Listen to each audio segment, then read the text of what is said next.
CTV News at 5 with Hudson Mack. A cougar has been spotted on the prowl in James Bay for the second time in 2 weeks. Conservation officers were sweeping the area after reports of a cougar in the 100 block of Oswego Street. Police say the large cat was spotted just before 5 a.m. lingering near James Bay Community School, prompting the school to keep children indoors for recess. Someone on their way to work saw a cougar in the playground area of James Bay Community School, and they were just on their way to work and saw that there was this, large cougar in the area, and they reported it right away. So we've contacted the conservation officers as well. We've had a look and haven't found anything to this point. We were informed by the police early this morning that there had been a possible unconfirmed sighting of a cougar in the vicinity. We follow a safety protocol, and we have kept the children inside for recesses and lunch just to ensure their safety. A cougar was spotted on Montreal Street near Simcoe on November 8th.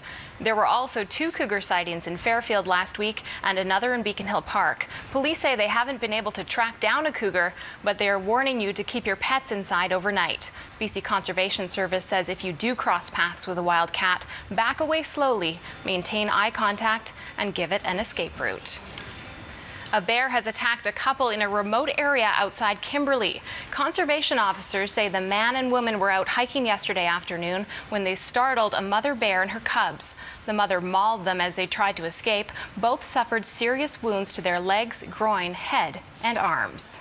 2 men have been killed in a hail of gunfire at a Burnaby hotel. Witnesses say more than a dozen shots were fired before noon today at the Executive Inn. Police say the attack was targeted. No one else was hurt, and so far, there are no arrests in the case.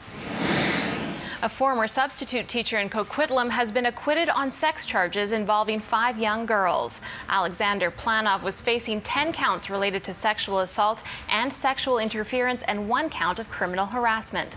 Planov was accused of inappropriately touching the students, who were 7 to 8 years old at the time, between 2008 and 2010. The judge said the Crown failed to prove the touching was of a sexual nature. The BC Education Ministry says Planov will have to attend disciplinary hearings if he wants his license reinstated. David, can we talk to you? What do you want to say to Sally Ann? What can you say? The former executive director of a Salvation Army facility in Toronto has been charged after thousands of toys and donations disappeared from one of the charity's warehouses. Police say 51-year-old David Rennie is charged with theft and will appear in court on January 4th. Rennie is accused of stealing up to 100,000 items with an estimated worth of $2 million. Officers say they recovered some of the goods in another commercial warehouse over the weekend. Rennie has since been fired. Gingerbread houses are on display at Victoria's Inn at Laurel Point as part of a fundraiser to help build real houses for families in need. Not all the gingerbread houses are conventional. A gingerbread spaceship is also part of the event this year. The National Gingerbread Showcase has more than 24 entries, all on display to raise money for Habitat for Humanity.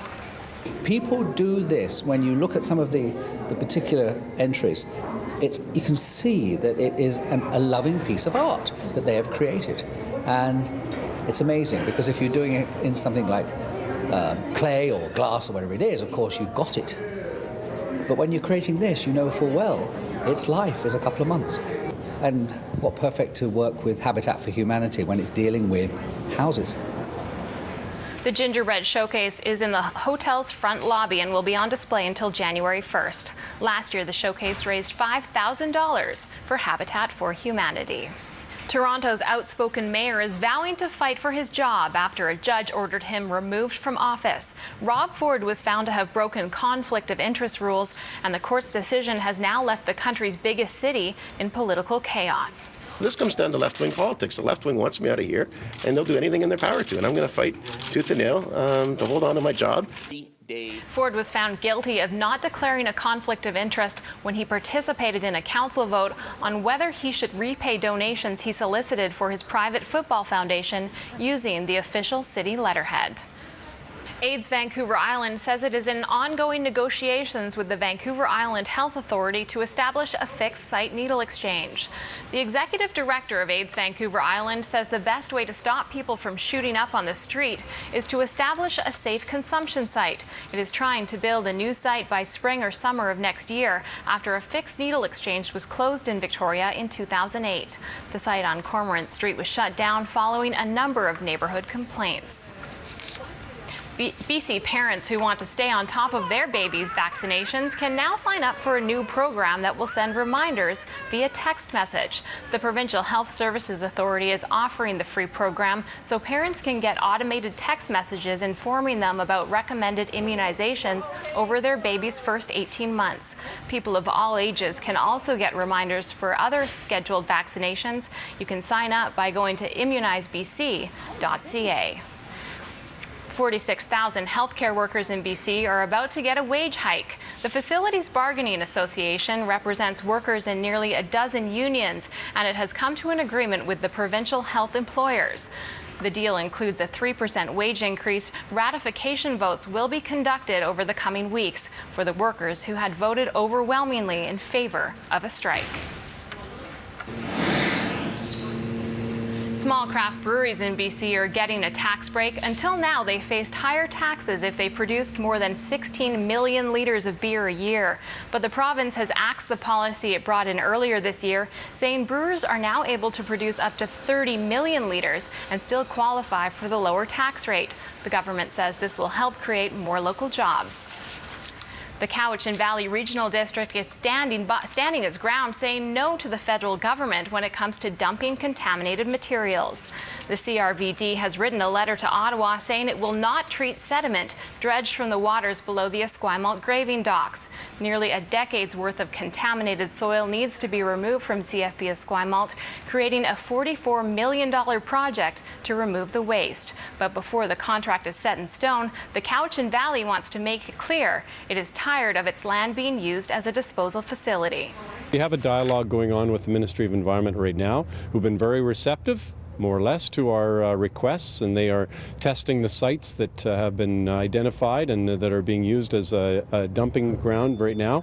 And so that's a positive move. And however, in this situation, we're trying to make sure that the federal government is well aware of it, along with the head of the naval base, because this sounds like it's very contaminated soil. So hopefully none of it comes up to the Cowichan Valley. The CRVD says thousands of truckloads of contaminated soil are dumped in the Cowichan Valley every year. Teen idol Justin Bieber got a less than warm reception when he took to the stage for the halftime show at the Grey Cup. The Canadian pop star was welcomed with a chorus of boos. And even though the odds were stacked against him, that didn't stop the 18-year-old singer. Bieber performed his tracks Boyfriend and Beauty and a Beat, showing his love for Canada, saying it was an honor to be at the Grey Cup. Google paid special tribute to Ernie Coombs today, or Mr. Dress-Up, as he was known to millions of Canadians. Google dedicated its Doodle to mark what would have been the iconic entertainer's 85th birthday. Coombs hosted the show from 1967 to 1996. He died in September 2001. It's America's favorite jackpot. Some Americans will be looking for an early Christmas present, hoping to win the biggest jackpot in U.S. history. Since no one collected this weekend's Powerball draw, this Wednesday's prize has grown to a breathtaking $425 million. This Friday, Canadians have the chance to win $50 million in the Lotto Max draw. BC healthcare workers will see a wage hike after its union, representing 46,000 employees, reached a tentative contract with the province. The Facilities Bargaining Association, which represents workers in nearly a dozen unions, came to a 2-year settlement with the provincial health employers. Workers will continue to receive benefits and will see a 3% wage increase. Ratification meetings will be conducted over the coming weeks for the workers who voted overwhelmingly in favor of strike action. The sentencing hearing began today for the teenager found guilty of second-degree murder in the death of 19-year-old James Denton. Once again, emotions ran high, and again on the courthouse lawn, a physical confrontation. Denton was stabbed to death last summer after an outdoor music concert in Courtenay. Today, the court heard 4 victim impact statements from Denton's brother, uncle, mother, and father. During Denton's father's statement, the killer broke down in tears in the prisoner's box. But Dave Denton says he doesn't believe there is any remorse. I don't know what he thought. I don't know if he thinks. But this was like a quarter inch away from being premeditated. He said in court, and they all said in court, that he had that knife out earlier that night and he was going to mess somebody up. Well, he messed up my son, and I don't live with that. And I'm not going to live with it. The sentencing hearing could run all week. Port Alberni teenager has won $100,000 for the charity of her choice after being named this year's Scotiabank Game Changer at the Grey Cup in Toronto. Angel Magnuson was one of 8 finalists from across Canada. The judges say they selected her as the winner based on the remarkable impact she's made in her community, her incredible leadership skills, and the challenges she's had to overcome in order to give back. Angel will donate the entire amount to Variety, the children's charity, an organization she has both benefited from and fundraised for. No hospital anymore. That's right. And the kids will have their wheelchairs? She, her family and friends. That's right. And you wanted the kids that have walkers to learn to walk again? Yeah, right? walk again. And that's pretty important, isn't it? Yeah. So remember, you were on the field, right? Yeah. And they called your name and they said, the winner is? In Mexico. And how did you feel? I love it. So did we. Good for her. Angel has already raised more than $150,000 for Variety over the past 11 years.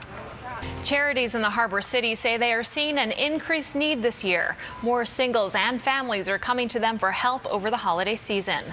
The Loaves and Fishes Community Food Bank and the Salvation Army kicked off Hamperville, Nanaimo today. Non-perishable food items, winter clothing, and cash donations are being collected to help low-income families enjoy the holidays. But organizers are concerned, saying donations are low and more families are in need this year. Every year we look at how many hampers we think we need to do. Last year we did 2,300. We're concerned that we may need to produce 2,400 this year. There's more people in Nanaimo that seem to be hurting, so we need more food. Last year we were donated 57,000 kilograms. This year we're hoping to have donations up to 60,000. We have a lot of families that seem to have trouble working this year or not getting steady enough work. We registered a lot of new clients this year, a lot of new families. One day alone we registered about 15 families that we hadn't seen before. The hampers will be delivered to people in need 1 week before Christmas.